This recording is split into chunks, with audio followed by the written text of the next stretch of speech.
What's going on, everyone? How are you guys doing? It is June 8th, 2021, and we are here for another NXT post show. How are you guys doing?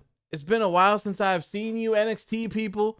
Unfortunately, I wasn't able to make it to the last week's NXT post show because I was dead. We had just got back from our trip to Florida, and there was no way. there was no way in hell that I was able to get through a post show. So it is a pleasure to see all you guys. I hope you guys are doing good. Hopefully everyone is doing great. Hopefully you guys enjoyed the show tonight. Let me shout out everyone that is here as well. So how's it going? Ashton, the Tribal King Alpha Werewolf is here. Myro, Jack, how are you doing? My friend Nick Gurr is here. Oh my god, I just said, oh my god. Okay, Nick is here. Let's see here. Maddie is here as well. Obi James is here. Shep is here. Safa is here. Marcel is here. Anthony is here as well. James is here. How are you doing, my friend? WWE Emojis, how are you doing? Marcel says, I haven't asked, but did you love Double or Nothing? And what was your match? I did. I really, really loved Double or Nothing. It was great. It was really good. It was a lot of fun. I'm not necessarily sure how it translated over to TV necessarily. I'm not sure, but I had a blast when I was there. We went to the Royal Rumble a couple of years ago, and I thought the show was amazing. I thought it was incredible. But a lot of people didn't think it was very good. So I don't know, but me personally, for me being there, I really enjoyed Double or Nothing. I thought it was great. Thought it was great. Dawn 2021 was said to have been a top 3 AEW pay-per-view ever. Yeah, I think it was like the number 2 seller or something like that. But yeah, I had a blast. Daly's place was awesome. Florida was awesome. Aside from the trip home, everything was great. I don't want to talk too much about AEW tonight because I don't think there's much going on. And I do want to kind of keep these around an hour. We're going to try to start getting into video reviews as well here very shortly. About to turn the camera on as well. Probably just going to be waiting on a new lens. So yeah, hopefully everyone's doing good. Let's see here. Sava says Dawn was great besides Cody match. See, I thought the Cody and Anthony Gogo match was good. I didn't think it was bad, but it's kind of hard to tell when you're there and like you have the excitement of the crowd. Like everything just feels so good. So good. So I don't know. I'll have to watch it back. I do want to watch it back at some point because I want to see how much I'm in it. I want to see how much of the pay-per-view like you can actually see me in, because there's a point in the pay-per-view. So on the opposite side, so we were directly across from Hardcam for Double or Nothing.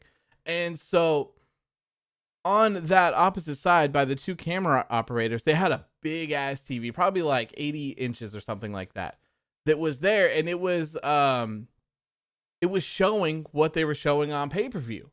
And so I'm sitting there, we're standing up for a certain part of a match, an entrance or something like that. And I look over to the TV and I raise my hand to like itch my eye or itch my face or adjust my glasses or something like that. I raised my hand, and I don't know why I saw it, but like I could see myself moving on that TV, and I was like, damn, I am probably front and center for this entire thing. And I was just like, okay, this is weird. Because then I felt uncomfortable because I was like, man, I don't want to be like slouching. I don't want to look like I'm uninterested. I don't want to like look bored or like anything. I was like, oh man. So it was great though. It was a lot of fun. What was my favorite Dawn match? I don't know. You've seen the face of AEW. There's a few that have. There's a select few that have picked it up and figured it out. Manny says the triple threat title match was fantastic. Besides that, it was fine. Yeah, I want to go through and watch that. Guess your favorite color and you'll donate $5. Your favorite color is red. Your favorite color is red. That's it. Leroy says, what else? Heard about NWA having an all women's pay-per-view. Yeah. So I can mention that. Yeah. So let's talk about it. There's not much about it, unfortunately, but today NWA announced that they will be having 2 pay-per-views in August, one on August 28th and one on August 29th. Although the one on August 28th is a special one because it's an all women's pay-per-view. All women's pay-per-view, which is a big deal. That's great for them. I'm glad that they're doing it. And the coolest part about all of it is that Mickie James is serving as the executive producer for the entire event. So that's really exciting. It's great to know that that they're doing that, and they're showing some love to the women. And it's great that Mickie was like, she was fighting for Evolution 2 to happen, and they were like, look, no one gives a shit about women's wrestling. No one cares. Evolution was a really low rated pay-per-view, yada, yada, yada, yada, yada. There's not money in women's wrestling. And bam, here she is in NWA. They're doing an all women's pay-per-view, and they're going to make it work. I'm excited for it. I'm excited for it. I think that this is going to bring a lot of eyes to the NWA product. And I've personally heard nothing but great things about them, but I've never actually caught the shows. When I actually was going to go through and start watching NWA Power, they took it all off of YouTube, and I think it's on Fight TV now. So I just haven't I haven't caught up, or actually I haven't paid attention to it at all. But like I said, heard nothing but great things. So I will certainly be tuning in, and hopefully we'll be doing live coverage and maybe even a post show if it warrants it, because I think there is a demographic for women's wrestling. I think that I think there's an audience there. I do. And I think that they need some love as well.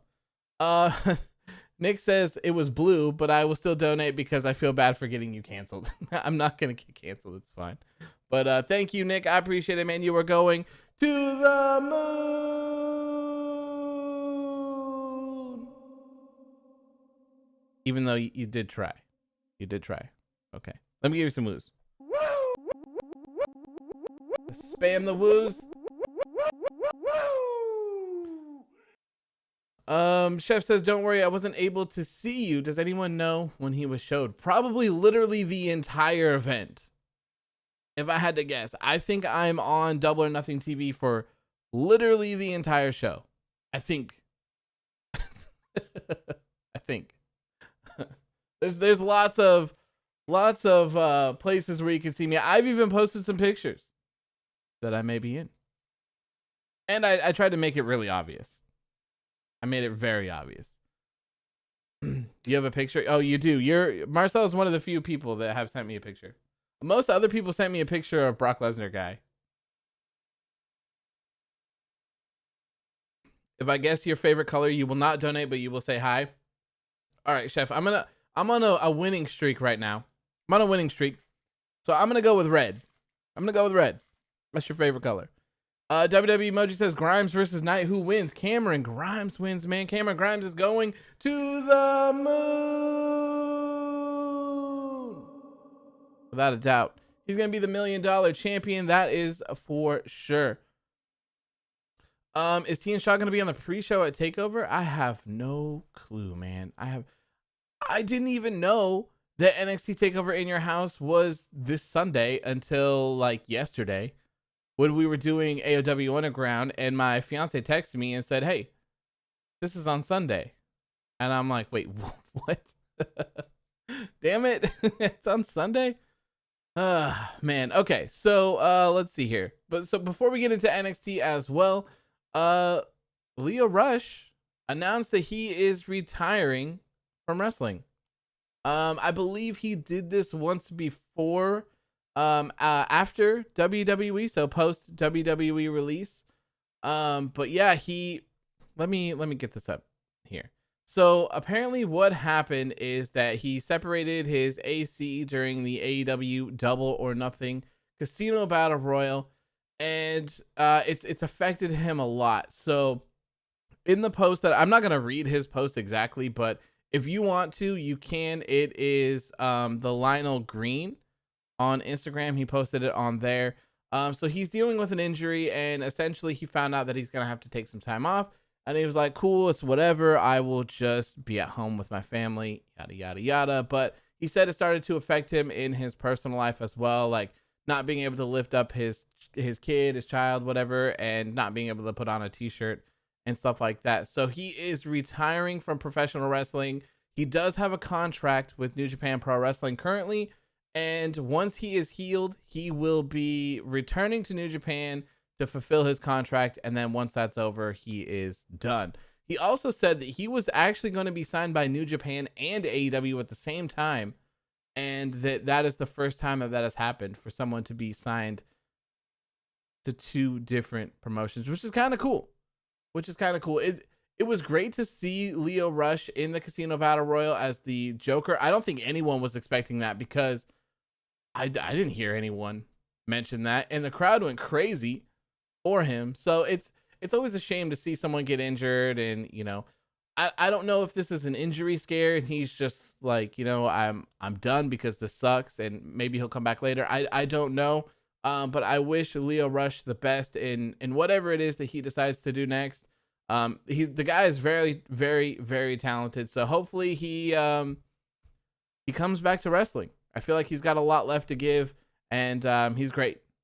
He's great. So best of wishes for Lio Rush. Hope you a speedy recovery as well. Ashley says, I love seeing Lio Rush at Double or Nothing. I've been a fan of his since day one. I saw him in the ring. I wish him all the best in his retirement. Me too. That was very well said. Very well. Anthony says, what was the last pay-per-view you've been to before the pandemic started? I went to NXT TakeOver Portland. That was like right before the pandemic started. That was right before. Marcel says Jon Moxley is signed to both New Japan and AEW. That's actually true. Yeah, him and Chris Jericho. I don't know. Hold on, let me bring it up. I'm pretty sure he said it. I don't know. Maybe the deals were different or structured differently in some sort of way. I don't know. Let me see what he said. He said, so cool of AEW to still wanting to sign me despite separating my AC in the Casino Battle Royal, which would have led to me being the first person in history to be signed to two major wrestling organizations simultaneously. I don't know. Maybe we're not privy to something that he knows that we don't. Maybe I don't know. From what I understood, Lio Rush was gonna have a handshake deal with New Japan, and Lio Rush was gonna have a handshake deal with AEW. But I don't know. Sword, how's it going, my friend? How are you doing? WW Emoji says, so it's not permanent. It is permanent. It is permanent. He is retiring. I was just saying that maybe he's retiring because this injury has scared him. I don't know. That was just my take. I don't know. He says he's retiring. Hoodie says Triple H and William Regal's reaction are priceless and hilarious. Yeah, that was poor index, man. Poor index. Marcel also says NWA has said to be worse than Raw. No joke. Just look at how the last NWA pay-per-view ended 2 days ago. What happened at the last NWA pay-per-view? I'm not sure. I am not sure. I haven't really paid attention to NWA. The last thing that aside from this women's pay-per-view, the last thing that I looked into for NWA was when Marty Scurll was going to be facing, oh my God, why can't I think of his name? Their world champion, Nick Aldis. That's the last thing that I really checked in from NWA for. Chef says, damn, that's 2 now. While watching Dawn, I told my brother that AEW is signing everyone, and my brother agreed. I also told him at least Mark Henry isn't signed. 1 hour later, Sexual Chocolate is on screen. Yes, sir, he was. Sava says that Grimes video package was high quality content. It was, man. It was so good. So good. The NWA pay-per-view had a title main event that ended in a DQ because the ref saw a chair. Oh, what? It didn't even see it get used. It was just in the ring. What the hell? That's very odd. That is very odd. Victor says, doesn't the Joker always get injured in the Battle Royal? Maybe, yeah. I feel like that has happened before. I feel like it has. Yeah, that's stupid. That's stupid to have a disqualification like that. I mean, I don't know what's going on in NWA, so I don't know. Maybe it fits their story or something like that. But from an outsider looking in, man, when I hear the words disqualification, I hate it. I hate it. Distractions and disqualifications are so ridiculously overdone that it drives me nuts, man. Like, I cannot take it anymore. I'm so over distractions and disqualifications. They're everywhere, especially the distractions. Like, distractions, Raw, SmackDown, NXT, Dynamite, like, they are just riddled with them. And then Raw and SmackDown, disqualification heavy. Sometimes NXT is pretty disqualification heavy as well.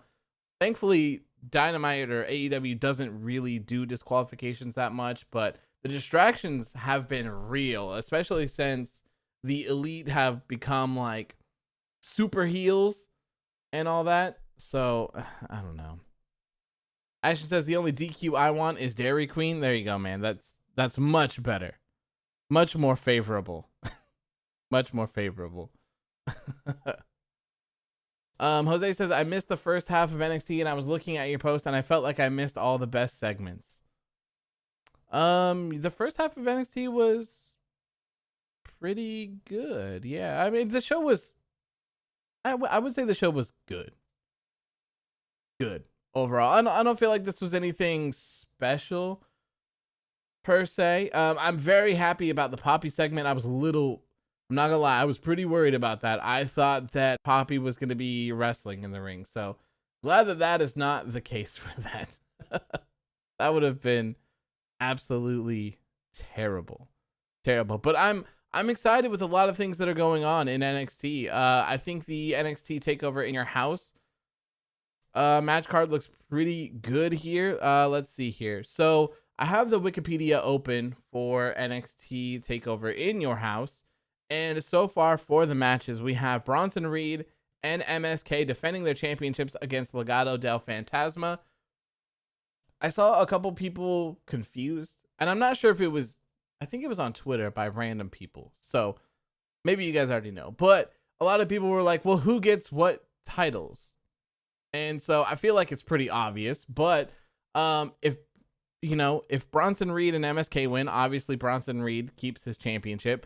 If Legado del Fantasma wins, then obviously the tag team will take the tag team championships, and then Santos would take the NXT North American Championship. So that's how that would work. If you didn't notice, I like the winner take all stipulation. I'm not mad at it whatsoever. I would actually kind of prefer that these be added together, and I would assume, if I had to guess, this is my guess, MSK will defeat Joaquin Wilde or Raul Mendoza, and then Santos Escobar will complain, and then we'll see a singles match between Bronson Reed and Santos Escobar. That would be my guess, and I'm really looking forward to that match because I think they'll put on a burner as well. Marcel says, NXT does not hook me at all. No really long-term stories or ending told. The six-way just feels like a very lazy way to get a main event. The six-way, are you talking about the five-way for the championship? I do feel like that one is pretty lazy. I feel like it's very lazy to do. But I still think it'll be good. And I think that's how NXT has still managed to separate itself, at least for me, because I feel like NXT does these things quite a lot. I feel like they always, maybe not always may not be the right word, but there are times where NXT does things like this and it's like, okay, that doesn't make any sense, but you know what? This match is going to be a banger, so like, fuck it. Like, it's cool. I don't care. It's okay. So I think that NXT gets by on that sometimes. I do. And for me, I mean, we'll just talk about this one since we've been talking about it. But Karrion Kross will defend his NXT Championship in a fatal 5-way match against Kyle O'Reilly, Adam Cole, Johnny Gargano, and Pete Dunne. So to me, I don't know who's going to take the L here. If I had to guess, it's probably Johnny Gargano. If I had to guess. So I would assume Kross will pin Johnny Gargano and win. And then also, if I had to guess, I would assume that Kyle O'Reilly and Adam Cole will probably fight. They might even like break off from everything, because the last time we saw Adam Cole, when he was doing his thing, he was saying he's not done with Kyle O'Reilly. So that would be my guess. Karrion Kross defeats Johnny Gargano, Kyle O'Reilly, and Adam Cole. They continue their feud, they break off, and then Pete Dunne will maybe get a singles match next time. Would be my guess, perhaps. I don't know. Next up, we have Cameron Grimes versus LA Knight. This one has now become a ladder match, and the winner will become the $1 million champion. And I would assume probably be managed by Ted DiBiase, which is great. This is kind of a weird feud to throw LA Knight in, but Cameron Grimes is great. Cameron Grimes is so good, man. So good. So good. I'm so excited to see where he has gone. Cameron Grimes, when he debuted, he was really talented, but what he was doing just didn't connect. It didn't fit. But now that he's had that time off, and they did the whole Bitcoin thing or the whole Dogecoin thing, and he's rich as hell, like, he fits into this perfectly. And it has been so enjoyable the entire time. The entire time. So I think all of this is just a way to extend all of this and get Cameron Grimes and Ted DiBiase together. Put that $1 million championship on Cameron Grimes. It's going to be great. It's going to be great. Marcel says you need to see Cameron Grimes promo in PWG, especially when he did on Marco Stunt Legendary. Send it to you. Yeah, feel free to send it to me for sure. Yeah. Maddie says I really want Cole versus Kross match after this one. I wouldn't mind seeing that, but like, I've always hated to wish a call up on someone, but there's a couple of people in NXT that I feel like their time has come. Adam Cole is one of them. Johnny Gargano is another one. One of the other ones that I thought was Tommaso Ciampa, but pairing him up with Timothy Thatcher has worked well. It's worked very well. And so I don't know, but I think that those guys need to go up or down, I guess, however you want to say it. It just, I don't know. What more in NXT can Adam Cole really do? There's nothing left for Adam Cole in NXT. Bring him to SmackDown. But please, for the love of God, don't ruin him on SmackDown. But put him on SmackDown and let him shine there. Ash says Ciampa said it himself that he would retire before ever going to the main roster. But if you remember correctly, Ciampa did get called up to the main roster. Ciampa and Johnny Gargano have already been called up to the main roster. They just didn't stay for, I can't remember what it was, but for some odd reason, they didn't stay. They went back. I think either Ciampa had the injury or Gargano had the injury. I don't remember correctly, but they were up there. They were there at some point. I don't know if he still feels that way, or maybe he feels that way again now. I don't know. I mean, I certainly wouldn't want to be called up, especially like seeing what has happened with other people. But at the same time, I feel like there's only so much you can do. There's only so much that you can do on a limited roster. That's just the way it is for NXT. There's not that many people. You can't do a draft where people are getting shifted around and there's fresh things. I mean, and that's in a perfect world, because we all know that a draft for Raw or SmackDown or whatever, like, it doesn't mean jack shit, and they'll just get back to the same old feuds extending for 6 months, 2 weeks after the thing happens. But there's not that much that can happen there. Michael, how you doing, my friend? Good to see you. Hopefully you're doing good. Marcel says, you excited for the Loki show coming out today? Yes, I actually do want to watch that. I haven't watched any of the is it Captain America and Winter Soldier, or is it the Falcon and Winter Soldier? I haven't seen any of those. I'm not really interested in that show, but I wasn't interested in WandaVision either, and that show ruled.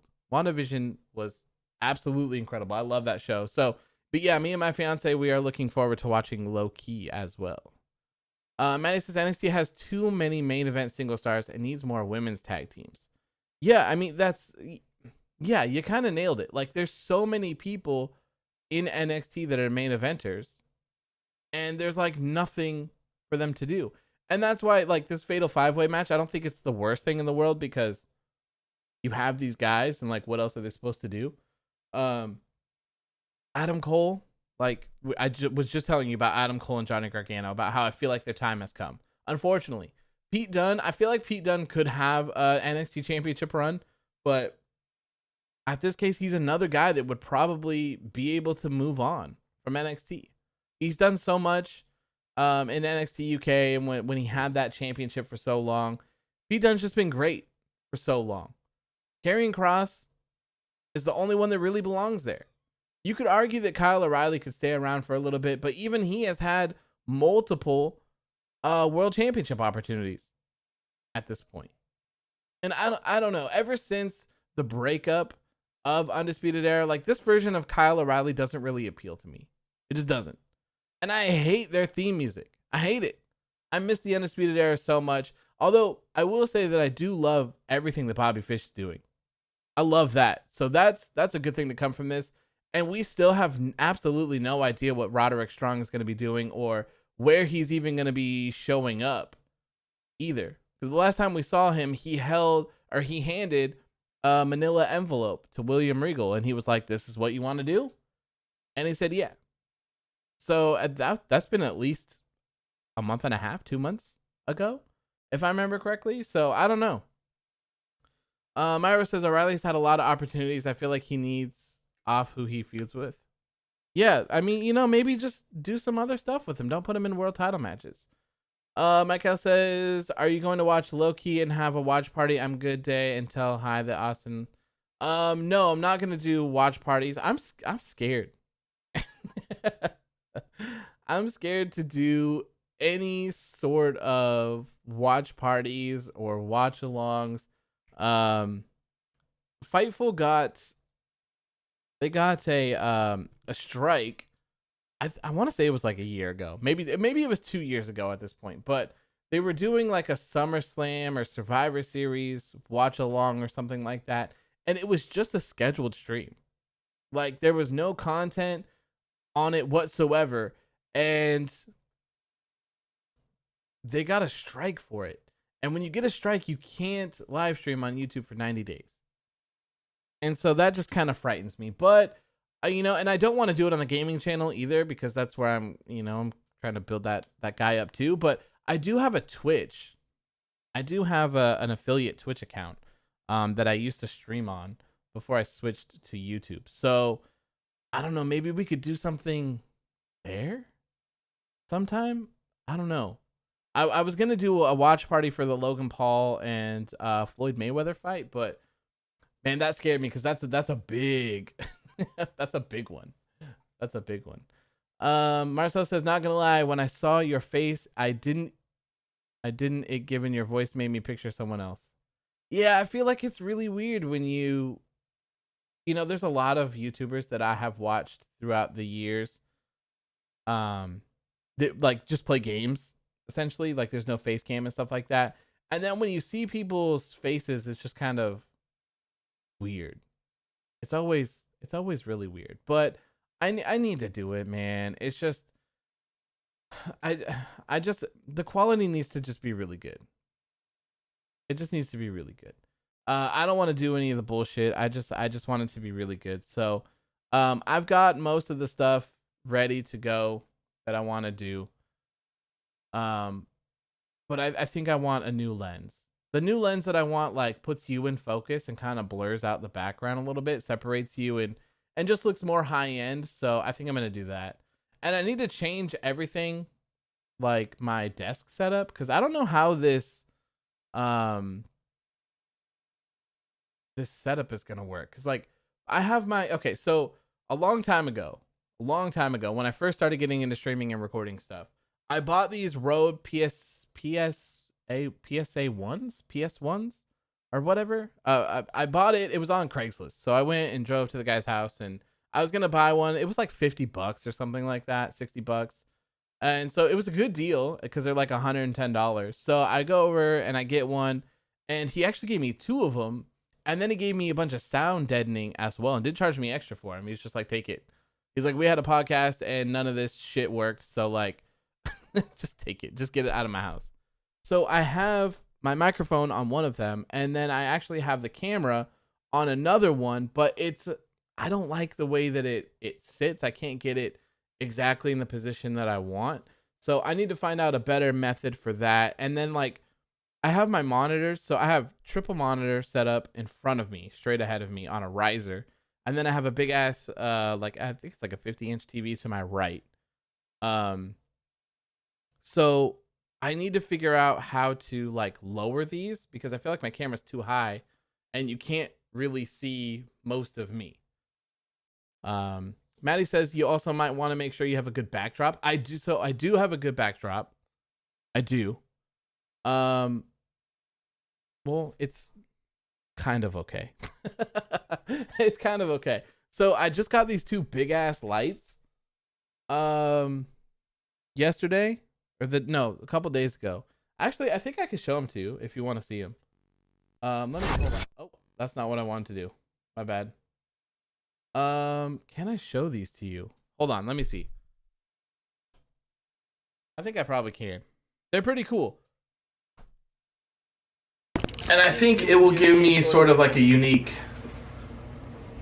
Okay, yeah, I can show you this. I think. No, I can't show you that. I can show you. Damn it! I'm trying to fix this camera and make it work.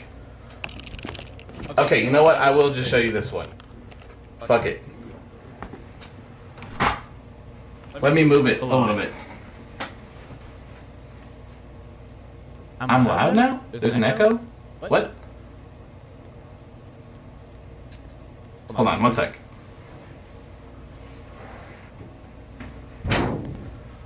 Okay, now you should be able to see this. There shouldn't be an echo.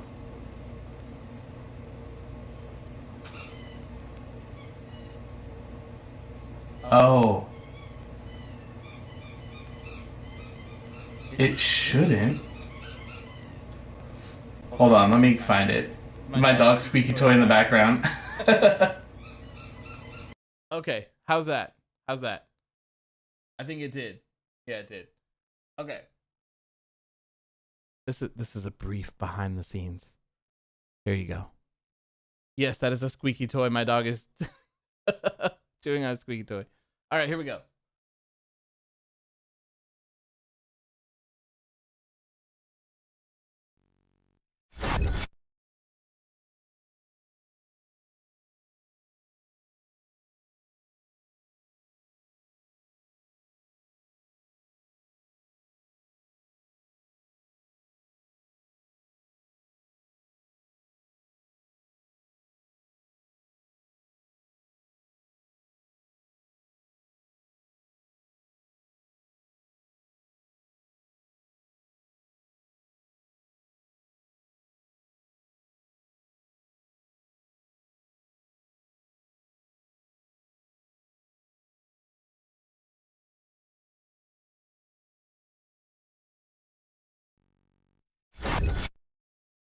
And that's all you get.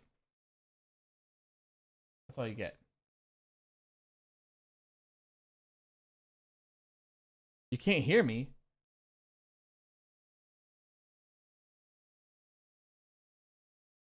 What do you mean? What do you mean you can't hear me? I see the microphone. Now you can? Okay, well, whatever. That's not the background, but that is one of them. So I have two of those. Couldn't hear you while the camera was being shown. Oh. Oh. Okay. Okay. Fair enough. Well, okay. So yeah, I have two of those. And so there's going to be one of them on each side of me. And they'll be colored to the theme of what we're doing. So if we're doing an NXT show, they'll be yellow. If we're doing an AEW show, they'll be purple. If we're doing Raw, they'll be red. If we're doing SmackDown, they'll be blue. I think it'd be cool. It's a really cool way to kind of set things apart. And then the background will just continue to grow as things continue to change. Because right now, what's behind me is two dressers that just have a shit ton of Yeezys on top of them. So that's gonna be my backdrop for right now. James says, what I meant to say yesterday was that the Overlord's Coliseum DLC arena is from the Wasteland Wanderers pack from the 2K originals. I have the 2K original stuff, so we could use that for sure. For sure. He thought you were talking, showing the light. Oh yeah, I was talking while I was showing the light, but I must have the mic turned off on that section. I don't know. There's a lot of shit that you got to do for these, but yeah, see, I'm not lying. I got a camera. It's nice. Hopefully it'll look nice. It should be high quality. It should be very high quality. But yeah, that's the plan. That will be soon. But like I said, I just want to wait for a new lens to come through. Safa says, I like the continuity tonight with Johnny Gargano breaking a pencil whenever he's in front of Regal. I didn't notice that. When did that happen? James says, only one word describes NXT bringing back the $1 million championship. Genius. Yes, sir. WWE Emoji says, will you be back to do post shows for Raw and SmackDown? No.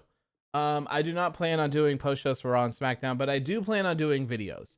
So at some point here, the goal is going to be to do maybe like an hour post show for NXT and Dynamite, and then for Raw, NXT, Dynamite, and SmackDown, there will be about a 10 or 15 minute video review of those that'll go up the next morning that I'll do at night. So when I'm ready at night, when I have some time, I'll skim through, I'll watch Raw and I'll watch SmackDown, and I'll skim through them because, you know, they'll be DVR'd, so I won't have to watch the commercials. I won't actually have to sit there for 3 hours. That way I can get the gist of things, and then I can still be in the loop, and then I can make review videos and talk about things. I think that's probably the best way to do it. I might try to return when there's fans back. Like, I don't know, maybe I'll do the first shows with fans back, and we'll see how it goes from there. If that is the case, then we will have to move like AOW Underground to after the Raw review, or we'll just have to move the days for those. But like I said, ever since I stopped covering Raw and SmackDown, I want this to be a time of exploration for me. I want to be able to do these live streams, or, you know, maybe not do the live streams and maybe do like high quality videos. Because I want to, like I was saying, when I do this camera stuff, I want to take it to the next level. I want to have a production quality that no one else really has. And, you know, I had this whole idea of doing a Dr. Disrespect type theme. The idea that I had was like doing some sort of like Egyptian themed thing. But I wasn't necessarily sure how I was going to tie it in, because it was all tied into like the Keeper of Truth gimmick thing that I do, and all that stuff. So I just wasn't sure how to make it work. So now I just think that I want to just like kill with quality. Like, I just want to come out swinging with some of the best quality there is out there. Anthony says, do AOW news. Yes, I have those other show ideas still as well, but those are going to require camera.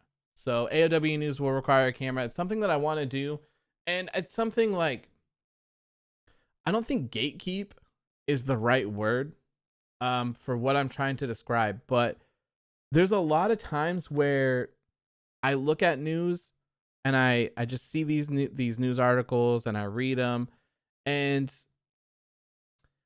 I don't feel like they're important enough. So usually when I post something, it's because I feel like it's worthy of being news. And so that's something that I'm trying to get over, because I feel like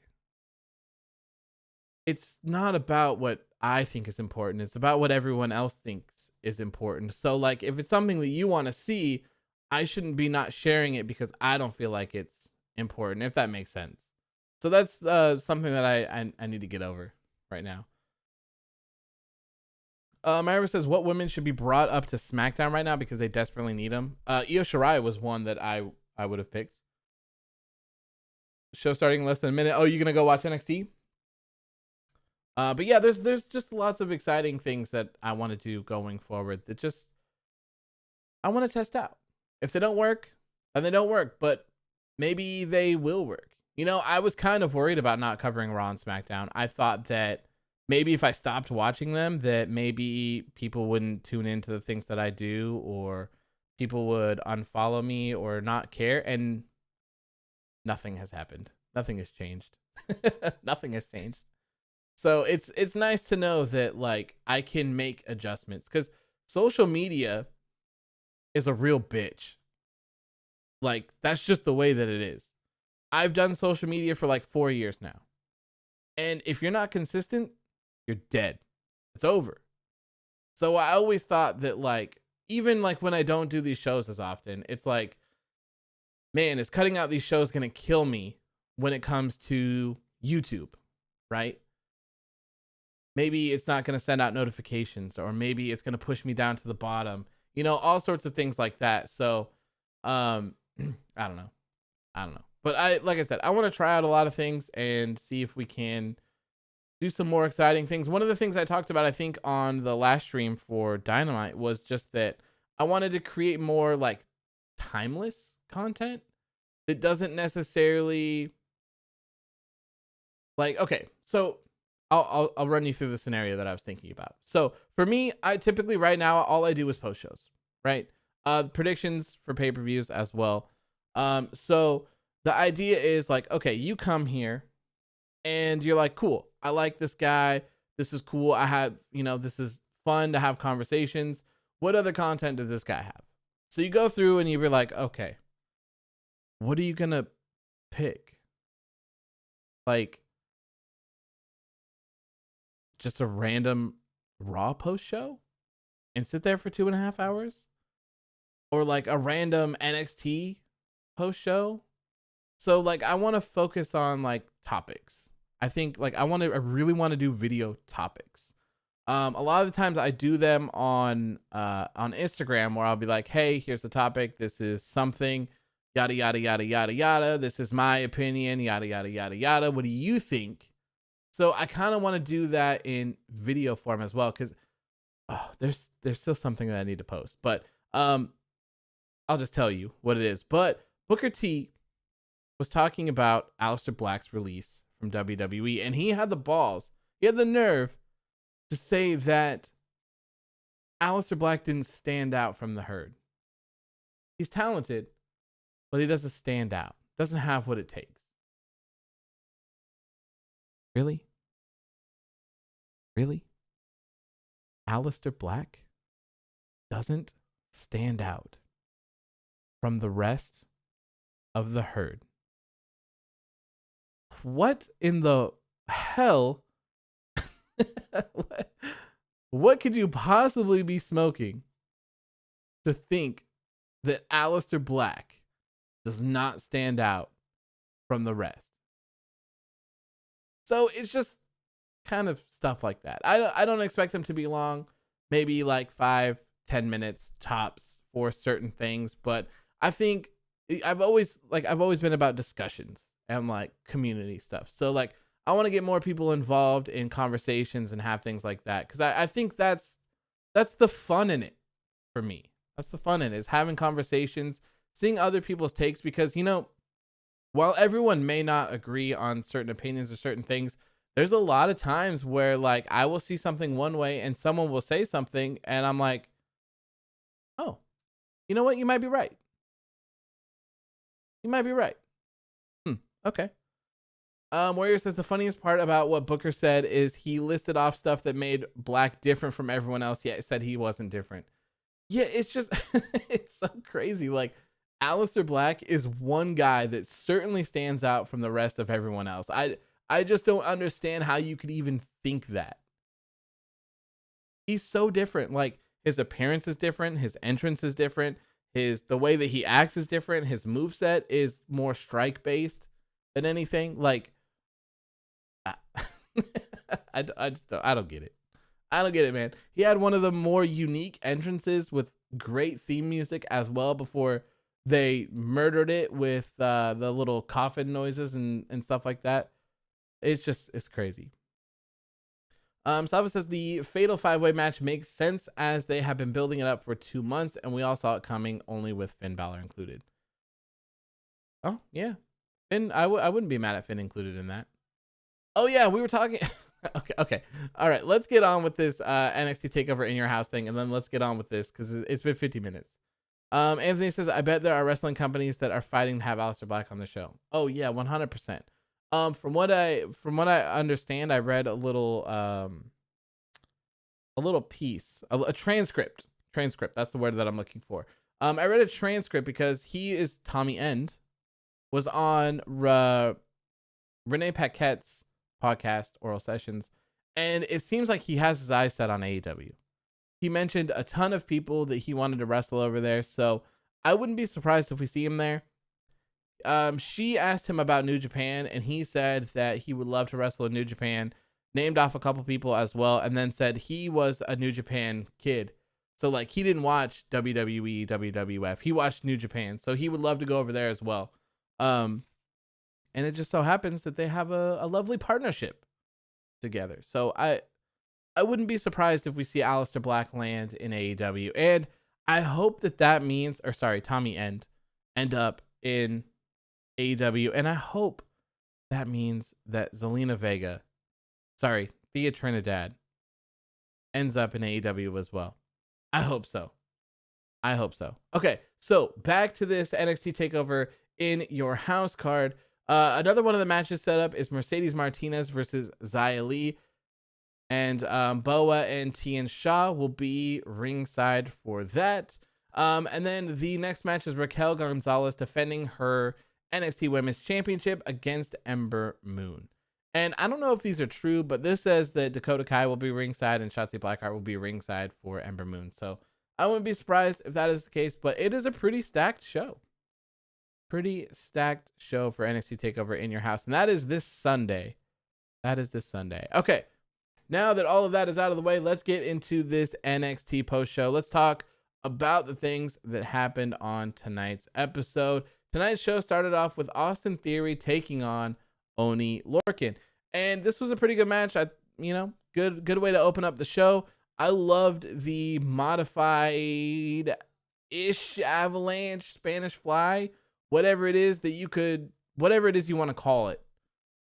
He jumps up, kind of sits on the rope and bounces off and does a Spanish fly. It was really good. Very impressive. I don't know what it's called, but I loved that.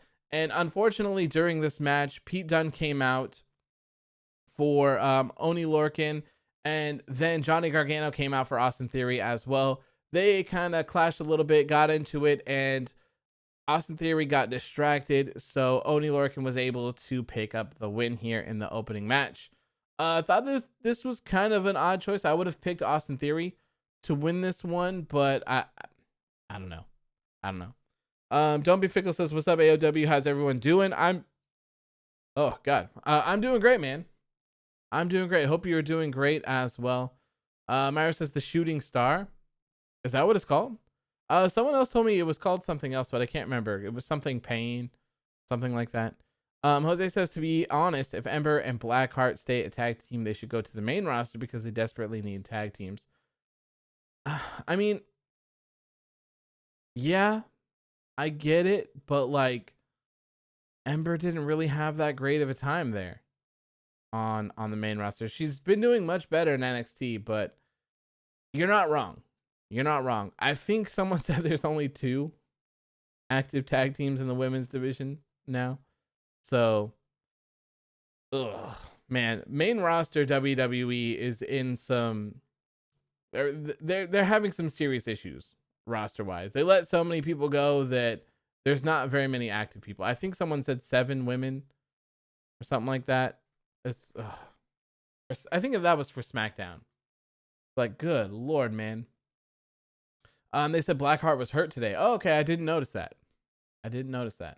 Sava says, I'm just glad Oney is on TV even though his partner is injured, unlike Eric, who was off TV for a year when Ivar was injured. Yeah, I hate that stuff, man. I hate it. I hate it so much when they take people off of TV when someone else is hurt. There's plenty of things that someone can do when their tag team partner is injured. And I mean, they had Eric chasing around the 24/7 championship, but that's not a good alternative. That's not a good alternative. You could have had Eric in matches, in singles matches, and you could have had a storyline where like he's trying to win matches, but he's not used to singles matches. So he's struggling. He's not able to get some wins, you know. So I don't know, just something, anything to keep people on TV and not having just rematch after rematch after rematch. WWE Emoji says, how can we have the women's evolution when we lose almost half of the women that were given a lot of potential? I'm telling you, I've been saying this since Evolution happened, since Evolution was announced. Evolution only happened for 2 reasons. 1, because there was a huge backlash that the women could not wrestle in Saudi Arabia for the what was that shit called? Whatever that show was in Saudi Arabia. They weren't able to wrestle there. So there was a huge backlash of people that were pissed off. That's reason 1. Reason number 2 is because it's a first ever. And WWE loves first evers. They love the first ever tagline. They always want to do first ever tagline. So they did it. Supposedly what I hear is that Crown Jewel. Yes, Crown Jewel. Thank you. Yes, Crown Jewel. From what people say, it wasn't a very successful pay-per-view. But how do you say what is and isn't successful? We've talked about this with ratings, right? And I'll use Raw as an example. So Raw used to have 5 million viewers, okay, on Monday. Now they're down to 1.6 million, 1.8, give or take. Does that make them an unsuccessful show because they've lost so many? It depends on who you ask. Because while going from 5 million to 1.6 is not good, what if USA said, hey, you know what? Monday Night Raw is not cutting it for us anymore. We're done with the deal. We rip it up. We throw it away. And we're going to run a rerun of NCIS. And NCIS only pulls in 200,000 viewers. Well, Raw is a huge success at 1.6. So it's always kind of like, you have to look at it in different ways. So if Evolution wasn't the highest grossing pay-per-view ever, it doesn't matter. If it was the lowest grossing pay-per-view, as long as it brought new eyes to the product, which it probably did, and it even made them a little bit of money or they broke even, that's a win. That's a win. And that's what I'm saying about this NWA pay-per-view as well for the women. If this can bring, it's a niche market. If they can bring in people that are very interested in women's wrestling that don't watch NWA, that's big. If they're not losing money, that's a win. If you have people tuning in and they're like, hey, this person kicks ass, I'm actually going to buy this Fight TV package so that I can watch NWA Power every week, that's a win. You're growing your audience. So to me, it doesn't matter that something is the lowest pay-per-view. It only matters if that pay-per-view lost them a shit ton of money, or that pay-per-view didn't deliver in terms of what it needed to. And we're never going to know that information. We'll never have it. So we'll never know. It's just speculation. But to me, there's more to it than just having the lowest number of views. Safa says the T and Shaw match will probably be on the pre-show. Oh, that's a weird match to put on a pre-show. But I mean, I guess it's fine. Because Xia Li and Mercedes Martinez are good, so they'll beat the hell out of each other on the pre-show probably. And I'm always happy to see T and Shaw on my TV. I love it. I can't get enough of it. So after that match, we saw a video segment here with LA Knight. Okay, this man's in a mansion having a good time, showing off that he's rich. Yada yada yada yada yada. Ends up in a hot tub with women where they're all laughing. Great.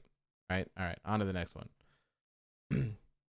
Next up, we had an in-ring segment here with Legado del Fantasma, and Santos Escobar is calling out Bronson Reed. Bronson Reed comes out, MSK comes out, and they get in the ring, but Legado del Fantasma, they slide out. They said, no, bro, not today, not tonight. Nope. Get out of the ring. And Santos Escobar comes up with the challenge. We've already talked about this match, so it is no surprise, but Santos Escobar has challenged Bronson Reed and MSK to a 6-man tag match at In Your House. And this is a winner-take-all match. So if Legado del Fantasma wins, Santos Escobar becomes the NXT North American champion. And if I can't ever, Raul Mendoza and Joaquin Wilde, they become the NXT tag team champions. That's how that one is going to work. Safa says NXT is returning to live shows next month. Oh, I'm so happy for that, man. I'm so happy for that. I hope that's a turning point for everyone. I hope that is when everything gets better. Ashley says LA Knight is missing something. I know it's the name, but it's something else. You know, I felt like when they announced that they got Eli Drake, I was like, okay, this is a great signing. He's going to be a big deal in NXT. And not so much. Not so much. I've kind of been disappointed with everything that he's done so far. Especially, God, I will never get over the name LA Knight. I think it is so bad. So bad. I can't get past it. And the bootleg Matt Riddle theme song, like, just frustrates me even more. Because when you have someone who is extremely talented like that, you need to package them up perfectly. And we've talked about this a million times, so I'm not going to get into it very much, but appearance is just as important as in-ring ability. Your name matters. Your appearance matters. Your music matters. All of that stuff matters. When you have someone with the total package and you give them a presentation to be the total package, it just works. It works. And unfortunately, they have not done that with LA Knight. They have not. Warrior says, whatever happened to Tyler Rust and Malcolm Bivens? They were around for a couple matches and disappeared. That's a good question. I'm not sure. That is a very good question. I haven't seen anything about any of them, so I don't know. It seemed like they were ready to pull the trigger on Tyler Rust.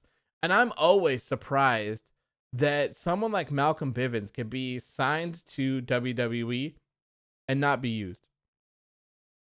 That guy has done some incredible stuff in the past. He's highly entertaining. As I just don't understand how they haven't done that. Marcel says Tommy End went on Oral Sessions. Yeah, we talked about that a couple minutes ago. Ashton says he lost to Jake Atlas. Yeah, Jake Atlas is talented. Like, I think he's great as well, but I wouldn't have had LA Knight lose to Jake Atlas. I wouldn't. I don't know. That's just me. Marcel says Eli Drake is basically the NXT Miz, an average wrestler that really decent heelish promos. I mean, Eli Drake is The Rock. I mean, you can tell. I don't know his history very much, but when he speaks, I feel like all he did was study The Rock's promos and the things that The Rock did. Because I get that vibe from him. When he speaks, I feel like if you closed your eyes, you would just picture The Rock saying it. WWE Emoji says that tag team Indus Sheer didn't last long. Now did it? So one of them got replaced by someone else, and then they got paired with Jinder, and then Jinder was on like one episode, and then he was gone too. I don't understand the thought process behind some of the things that they do. I don't get it, man. I don't get it. Anthony says, I wish LA Knight will say his name way more times so I can remember it. LA Knight, man. Warrior says Malcolm Bivens is way too entertaining to be off TV. He could be a huge beneficial mouthpiece for guys on NXT or MR. I'm assuming that's Monday Night Raw. Yeah, I completely agree. I don't get it. I feel the same way about Drake Maverick. I feel like that guy's talented. And I feel like it's really weird to just throw him in these weird ass things that they do. They fired him, they released him, whatever it is you want to call it. The guy posted a video crying on social media about how upset he is and all this other stuff. And then they use it as fuel. Oh, main roster. Gotcha. That's right. They use it as fuel for their social media, and then they hire him back. I thought that was kind of shitty. I mean, it's nice that he got his job back, but like, really? Come on. Leroy says, I wouldn't call The Miz an average wrestler. He has had some pretty good matches in the past. I like The Miz. I miss the old Miz. Intercontinental Championship reign Miz.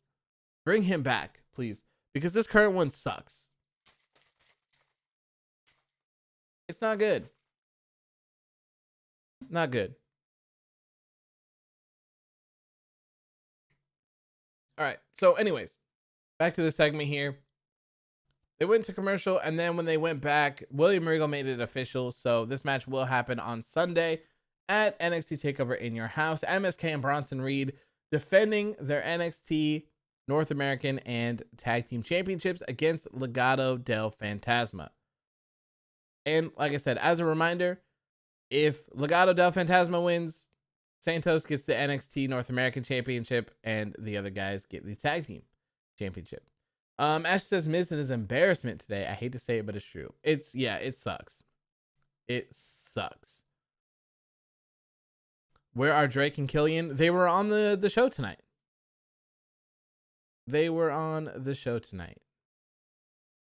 Which is the next match actually on the card. Sava says, I'm going to head out AWC tomorrow. Also, will there be in your house predictions? Yeah, I'll probably do an NXT in your house predictions video. I would expect to see it. Now that the card is full, laid out in full, I might try to do it tomorrow or on Thursday. So yeah, there should be one. Warrior says MSK doesn't have presence as champions to me. I guess because they don't have a character. They feel so basic outside the matches. Yeah, I can see that. They haven't really done much in NXT aside from that. And I think they're really talented in the ring, but I definitely feel like there could be more for sure.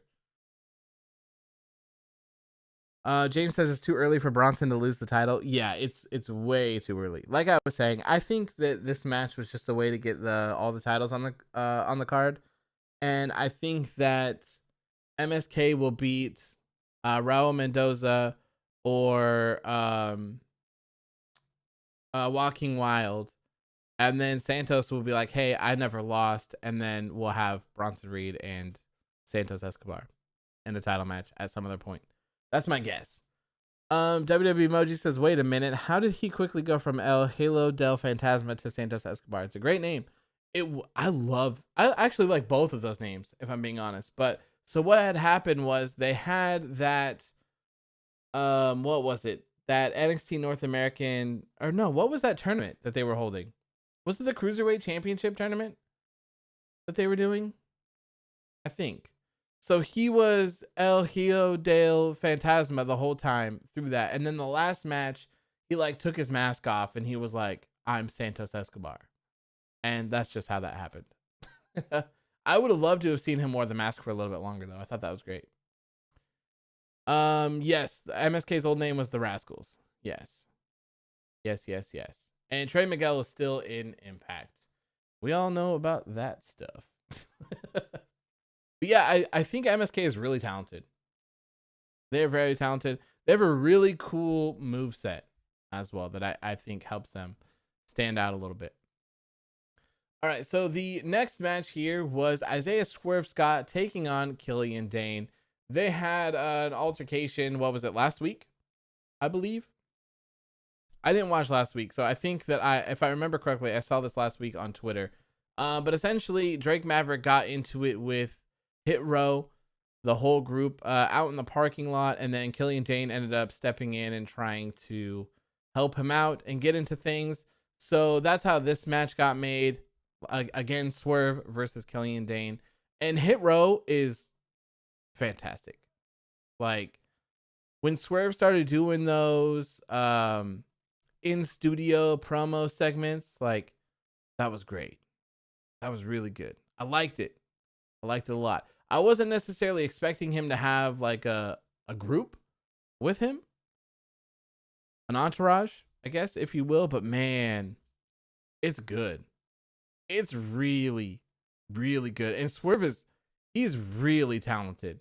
So like this could be a really good vessel for him and the rest of them to do something in NXT. Introduce us to these two new faces and Ashanti, I can't remember his name exactly.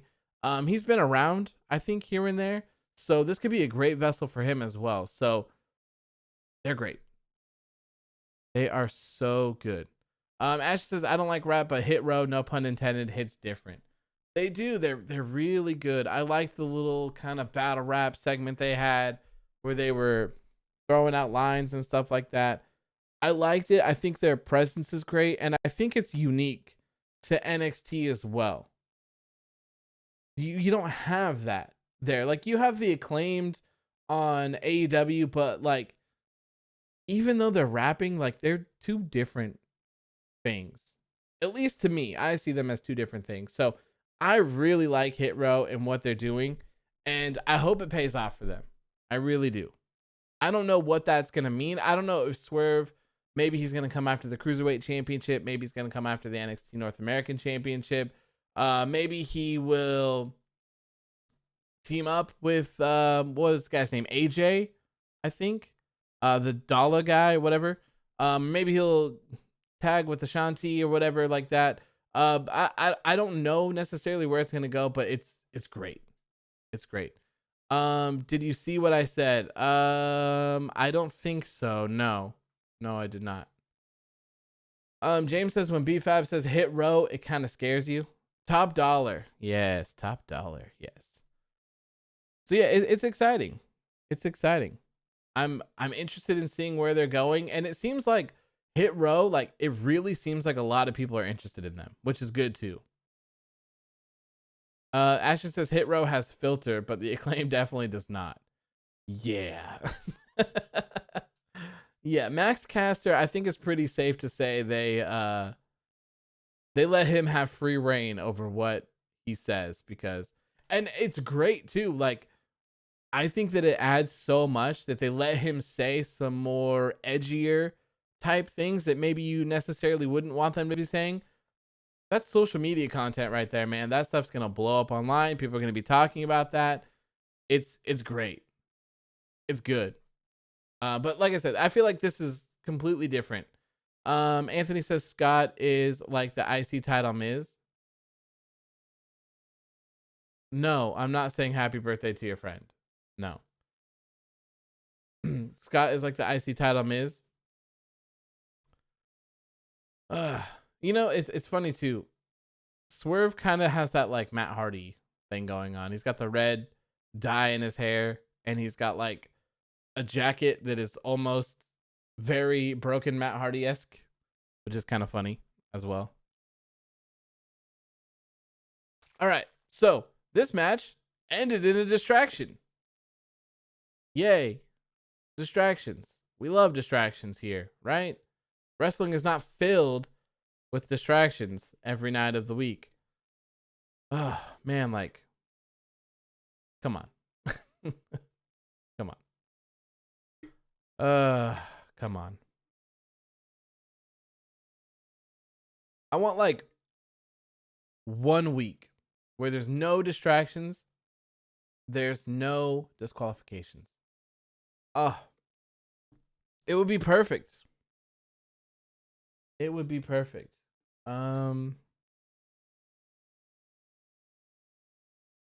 But I don't think that's gonna happen, especially with the elite being the way that they are now. It seems like that's just gonna be a part of their character, and it seems like they're just going to do those hokey finishes for everything that they do. You stole my fridge. Well, I hope not, because I just got it. And it took months. Okay. So, that one aside. Next up, we had another segment here with Cameron Grimes this time. Cameron Grimes. And this was great. This one was so much better than LA Knights. It was good. It was hilarious. It was enjoyable. Cameron Grimes is so likable, and he's funny as hell. It's great. The red suit, top, bottom, no t-shirt, the hat. It's good, man. It is all good. I love it. Okay. Yeah, how about that? There's a part where he lights $100 bill on fire. And then he proceeds to use that $100 bill that's on fire to light a cigar. He smokes that cigar and starts coughing, and it's like, this is great. Like, obviously in displeasure, and hated it completely. So that was hilarious. Then he had some sort of alcohol. I'm not sure if it was scotch, whiskey. I have no idea. I'm not an alcohol person. Tequila. I don't know what it was, but he takes a drink of it and he's like, this is so great. And he's like drinking and smoking. It's hilarious. It was great. Then there's another segment where he is getting a massage from a lady. And then, and the next segment, the lady is all of a sudden on the table and he's giving her a massage. I loved it. I loved it. It was so good. Everything about this was super funny and super enjoyable. And I just love it. I can't get enough of Cameron Grimes on NXT. I can't. He's so good. WWE Emoji says, isn't it illegal to burn money? I would assume that this money was fake. You can buy like fake money on Amazon, I think. I'm assuming it was fake. Yeah. I'm pretty sure you can buy bundles of it. And I'm pretty sure like in most cases where people use money for things, it's not real. That would be my guess. I don't know. James says one of the ladies Bobby Lashley celebrated with looked like Charlie Caruso. Did they? I've seen a couple pictures of him with the women, but I haven't really seen the segments. And it feels great, by the way, to not watch Raw. Oh my God. It feels so good. It feels so good. It's going to be so hard to go back. Oh man. Okay. So next up, we had this really weird backstage segment here with Triple H and Poppy. This whole thing with Poppy tonight just seemed like, I mean, I guess it was a way for them just to announce that her new music is out. I don't know. She just released 5 songs while she was on the air, I guess, question mark. And Triple H was doing the whole thing of like playing dumb, but like giving you the information on being like, wow, you just published your song right here. Oh, wait, hold on. Let me do this. Wow. You just published your album on streaming platforms right here, right now, at the push of a button on NXT. A new Poppy album is now available. Wow. Poppy, you're telling me that you can go on Apple Music and listen to your new album right now? Wow. Oh, It's on Spotify too? Wow, that's amazing. I can't believe that you just released 5 songs that are now available on Apple Music and Spotify right now. Wow, thank you for letting us use this theme song for NXT as well. We appreciate you. Like, wow, man, this guy got the biggest hard on for Poppy. What the fuck? Like, I get it. Like, I don't know. It was just not for me. The whole like, oh, you mean this and that and okay, bro, we get it. All right. So I'm like, wow, they hyped up Poppy for this shit. They hyped her up for this. Like, hey, Poppy returns to NXT. Like, people are thinking that Poppy's gonna fight someone. And they made it seem like Poppy was going to fight Candace or something. I'm like, okay, whatever. So then, out of nowhere, Dexter Lumis walks into the shot, hands Poppy a drawing of her. She takes it. She kind of like blushes with it. And then she goes to hug him. And this part was actually really funny. Triple H got the biggest like smile on his face where he was like, oh shit, like, okay. And I think William Regal did as well, if I remember correctly. And then Indy Hartwell walks in. She was going to talk to Dexter, and she sees him hugging Poppy. And she freaks out and leaves. And of course, the faces from Triple H and William Regal, they're like in shock. And Dexter Lumis is there in shock as well. And then that was pretty much it for that. It ended up being a good segment, but the album release stuff was just so weird to me. It was so weird. James says, goodbye, buddy. I'm going to go watch the rest of the show. See you tomorrow for the FFBW Wednesday special. Thank you, man. I appreciate you for tuning in. And yes, I will see you tomorrow. We'll see you tomorrow. We will be doing FFBW Fire Promoter stuff tomorrow on the gaming channel, by the way. Since there's no episode of AEW Dynamite on tomorrow as well, if you weren't aware. Next up, we saw what did they call this? It was like a priceless announcement or something like that, right? So Ted DiBiase comes to the ring and he says that he wants Cameron Grimes to come out and he wants LA Knight to come out. So both of the men come out to the ring and he ends up lowering down what is supposedly a completely gold ladder, and it's got money signs all over it. And LA Knight, he does his thing, but then Cameron Grimes has a great promo where he's talking about he's the best between the ropes, he's the best between the turnbuckles, that he's one of the best in the ring, and that he is headed to the moon. And it was just so good. He's like, you say it's not about money. He throws off his jacket. He's getting ready to take off his watch, and he's doing it. It was great. It was really good. He starts climbing up the ladder. He says, I'm going to the moon. And he says, look, Ted, I'm looking up here. I'm looking up at this ladder. I'm looking up at the ceiling, and I don't see what I'm supposed to be grabbing. So tell me, what is it that I am supposed to be grabbing for? So Ted says, well, bring it in. And they have like a security guy who's in a bulletproof vest, whatever. He comes in, he sets down this briefcase and opens it, unlocks it. Ted DiBiase opens it, and it is the $1 Million Championship. So now at NXT TakeOver in Your House, the match between LA Knight and Cameron Grimes is now not only a ladder match, but it is for the $1 Million Championship as well. And I don't think anything else needs to be said about it because it's obvious that Cameron Grimes is going to win. There's no way. If LA Knight beats Cameron Grimes and becomes the $1 Million Championship, it will make absolutely no sense. What a waste of time. What an absolute waste of time for everything. Philip, how are you doing, my friend?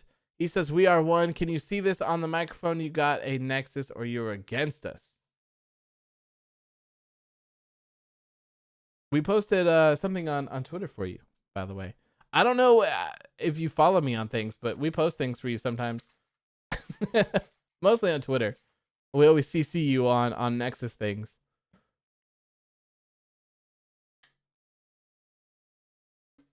You didn't get banned. You just got timed out for posting ridiculous shit in my chat. And it's all good. Fly says we definitely do. Yeah. Someone there was one today about the Nexus that we CC'd for you. Can you see it? I don't know. No? I can't. I don't have it set up to show you. But it was a video. It wasn't ridiculous, it was facts. Well, then you're fixing to get timed out again. Those are the facts. Them's is the facts. Next up, we had a match with the Grizzled Young. Oh, it was Fly that tagged you. Perfect. It was a Nexus video, right? Oh shit. It was a Nexus video from WWE, wasn't it? Let's scroll back. Yeah, WWE posted, "It's a great day to walk alone in the unknown." Nexus video. Can you look at one of my designed emojis, please? You can feel free to send it to me on Instagram, for sure. Philip says, "So what do you post about the Nexus? Tell me, how do you get to it?" On Twitter. Here you go. It's on here.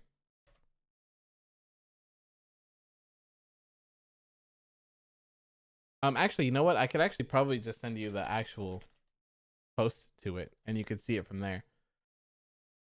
I just don't want to set it up on OBS to put the screen on. This probably takes just the same amount of time, but whatever. It's whatever. Fuck it. Okay, replies. Let me see here.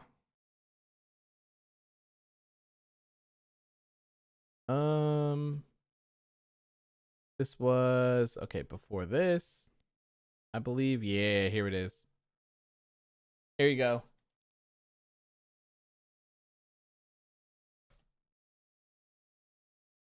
There you go. That's the link to it, Philip. There you go. Direct link to it. Anthony says, "Fun fact: the last $1 million champ was Ted DiBiase Jr." Interesting. Very interesting. Okay, so next up was a tag team match. It was the Grizzled Young Veterans against August Gray and Ikemen Jiro. I have no clue who those two guys are, so I don't know. But during this match, Tommaso Ciampa and Timothy Thatcher came down with chairs. They sat at the end of the ramp and proceeded to watch this match. When it was over, the Grizzled Young Veterans, they got the win and then said, "We're done with you. We want nothing more to do with you. We beat you. We're on to MSK and the tag team championships. We're done. There's nothing left here." Tommaso Ciampa says, "No, you're not done here. If you want a shot at the tag team championships, you got to go through us first." And then they proceeded to, I thought that they were going to do like a tag team fight pit or whatever. And I thought that was going to be dope as hell. Like, I was super excited for that. Turns out it's just going to be a tornado tag team match, which I think could be pretty great. I think it'll be enjoyable. So we'll see how that goes. But if Ciampa and Thatcher win, that kind of makes them 50-50 booked. So I don't know. Maybe this is just to make the Grizzled Young Veterans look stronger than ever before, to beat a tag team like Ciampa and Thatcher. Like, I've said it a million times. Those are two of the baddest dudes on the planet. I would not want to be in a match against them whatsoever. So will be interesting. And that is actually on next week's episode of NXT. Fly says, "Dang, we haven't seen a tornado tag in a minute." Yeah, you know, I was thinking, like, they made a huge deal out of this tornado tag match. And to me, I don't feel like a tornado tag match is crazy. But I don't know. They're probably going to make it crazy. I would imagine. But should be great. Next up, Candice came out to the ring and she was flapping her gums And Poppy came out. And I'm like, oh man, don't tell me. Don't tell me that we're going to see a match between Poppy and Candace, or Poppy and anyone, because I don't want to see Poppy wrestle whatsoever. So Poppy comes out, has a pretty cool, brief little entrance, by the way. I thought it was great.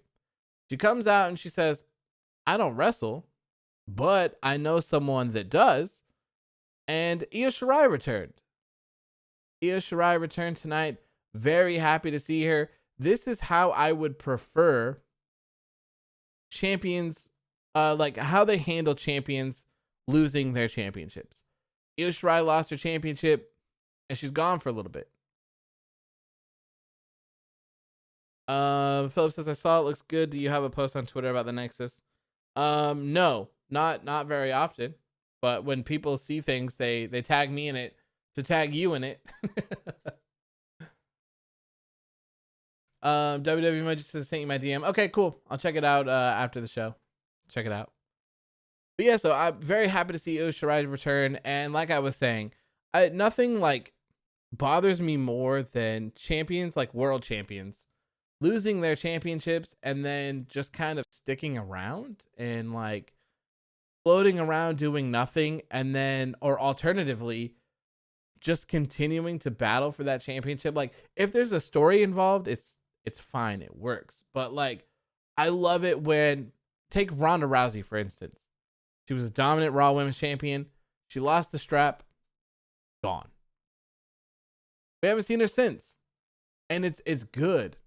Because you don't want to have like, and obviously this is different for different reasons, but that's kind of like the idea, is that the champion loses and then they're gone. Give them some time off. They've been leading the show in theory. They've been, at the top of the division. Give them a little bit of time off. And let fans kind of forget, right? Let them kind of fade away. So then when they return, you have that, oh shit, it's Io Shirai, like she's back, hey, maybe she's going to go after the title that she lost. Maybe she's going to do this. Like, it just makes more sense, and you have time to come up with creative. Anthony says, for example, Drew. Yes. Fly says Drew and Bobby has been done to death. Like, that's the stuff that I feel like hurts. Like, Drew was a really good champion, in my opinion. I feel like he had odds stacked against him during the pandemic, right? Like, these are unprecedented times where he has to be a world champion. He has to try to lead a show that is like also a sinking ship. Raw is not doing very well. So for him to be at the top of that and putting on a hell of a performance and being a great world champion, like, shout out to him for that. I don't think that takes away anything that there's not fans in there. I think he did an amazing job, and he should be commended for that. But also at the same time, he was champion for like a year, right? Let it go. It's done. And he flip-flopped the title with Randy Orton there very, very briefly. When he lost the championship to Bobby Lashley, that should have been it. Drew McIntyre should have, if they couldn't afford to have him leave in terms of not being able to like spare talent, then he should have gone and just done something else. They could have done a feud with Jinder Mahal. Jinder Mahal has been ready to return for a long time, and I'm very surprised they never did that Jinder Mahal and Drew McIntyre feud for the WWE Championship. It would have made a lot of sense. Never did it. They could have done something like that afterwards, but no. Here we are. Drew McIntyre and Bobby Lashley are still going back and forth, set to have a Hell in a Cell match at the Hell in a Cell pay-per-view. I just feel like it takes away so much from the world champion, the previous world champion, if they're just there lingering around. And you'll even notice, like, in AEW, Jon Moxley, like, they've kind of had their things with Kenny, but he's also split into the tag division with Eddie Kingston. He's not up there anymore. Philip says, how y'all know I like the Nexus? Because you talk about it in all the shows. you post it in the chat every time. Charles says also Brock lost the title and we haven't seen him since. Yeah, I mean, it's kind of a different story because he's he's like that huge attraction that's not really signed to them currently. So it's a little different, but it's the same concept, is that people lose championships and then they just disappear for a little bit. That's all. Or if they lose them, if there's not an actual story where like, okay, maybe they get one rematch and we have it like the next night or like the next week, or maybe even drag it out to the next pay-per-view, that's fine. But if that's the case, if Bobby Lashley takes the world championship from Drew McIntyre at WrestleMania, and we have Drew versus McIntyre at the next pay-per-view, and Drew doesn't win it back, you're done. That's it. Back of the line, you got to be doing something else. It's over. It's a wrap. You need to go do something else. Get involved in a storyline. Stay the hell away from the world title scene. WWE Emoji says Brock Lesnar is the type of guy that fans love to hate, but hate to love. Yeah, I mean, I still see lots of mixed things. I saw like a lot of great things from Brock Lesnar until they did the whole angle where they're like, oh, they were trying to get Roman Reigns over, and they were like, oh, Roman Reigns, he's a workhorse. He's here every single week. Brock doesn't show up every single week. He just shows up when he wants to. And like so many people like fell into that trap where they're like, Brock doesn't show up to work. And it's like, bro, I don't know if you know this or not, but this shit is scripted.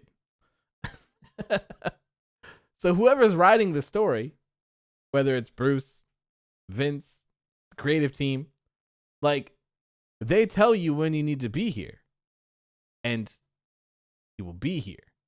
If they don't schedule him for 4 weeks, that's not his problem.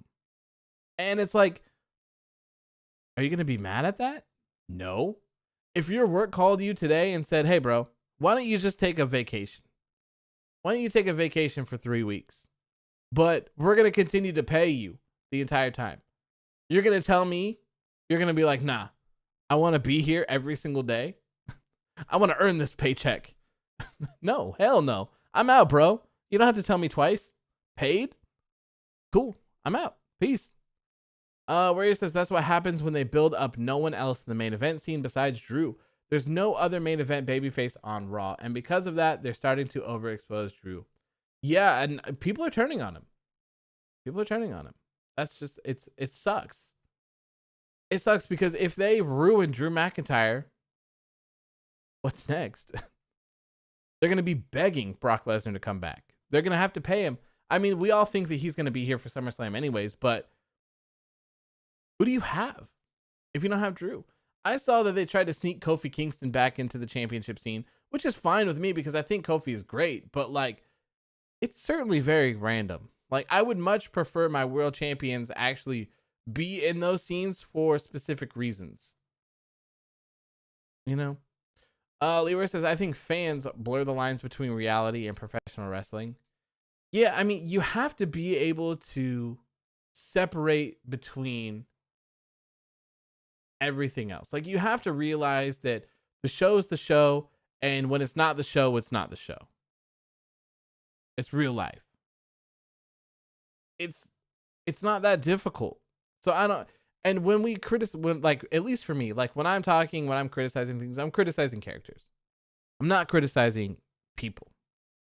Not the individuals. It's always the creative. And like, for me personally, I enjoy knowing what's going on TV and what's going on in the back. If someone says, hey, like some insider, whatever, right, says, hey, you know what? Brock Lesnar will return next week. I'm not like, oh my God, I cannot believe that WWE didn't keep this a secret and they let it be announced. Like, I'm smart enough to tell the difference between the two. So if that's true, and this is just made up. I'm not saying that someone said that or that's going to happen. But, you know, if I hear that and then Brock Lesnar shows up unannounced, I'm like, this is dope. They kept this a secret. They didn't announce it. That's awesome. But when they say, hey, Brock Lesnar's going to be here next week, and then WWE is like, hey, guess what? Next week on Monday Night Raw, Brock Lesnar returns. It's like, bro, come on, please keep this a secret. This would have been great. I know the reason why they do it. And I think Chris Jericho even said something about TNT bitching about something that they did in that case. God, I can't remember what it was. I can't remember what it was. I want to say it was Kenta, but I don't think it was Kenta. But there was something that AEW did that was a surprise, and they were like, Jericho, I could be wrong, but I remember Jericho saying like TNT was like, hey, don't do that shit again. We don't want the surprises. Like, tell people. So like maybe they have their they didn't announce Sting. Oh, okay. That's what it was then. Sting. Yeah. But like from a fan, and we've talked about, well, I won't talk about this for very long because I gotta get out of here. But from a fan standpoint, a lot of the times I have talked about creating must-see TV, right? Creating must-see TV. That's what these shows are all about to me. All wrestling promotions have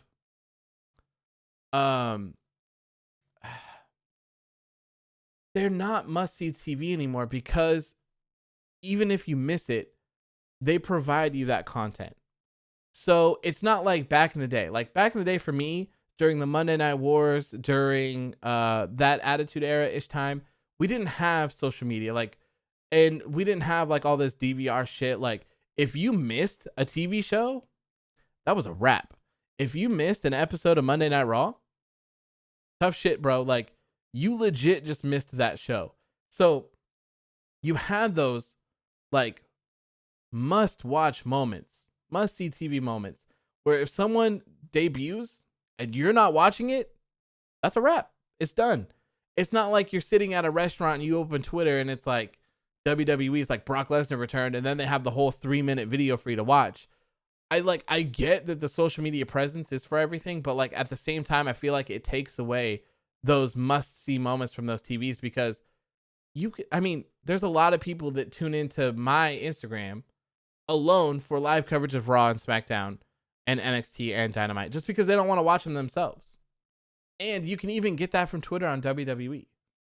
And I haven't looked at AEW, so I'm not sure if they tweet pretty much everything that they do, but WWE does. So you can legit follow their show without even watching it. That was Sting Winter is Coming. Okay, yep, Sting.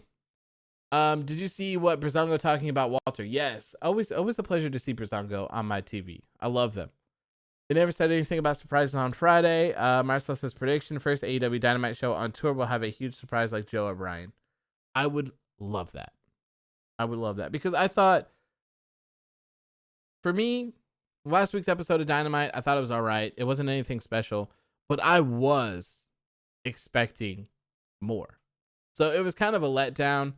And I think that the Mark Henry stuff was cool. I'm happy to see him there, but the no music debut for Andrade, I feel like was odd. Like it just, I don't know. It was just so far out of left field.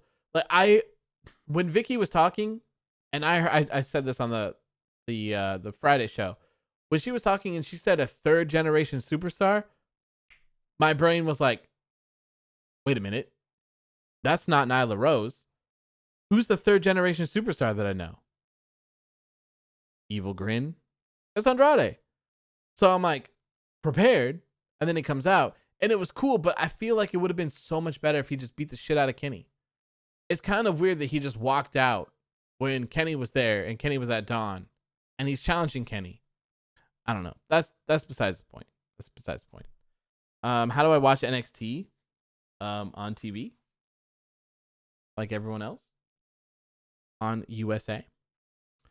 Okay, next up was the main event match of the night. There was Ember Moon and Dakota Kai. This match was great. I love Ember Moon. Huge fan of Ember Moon.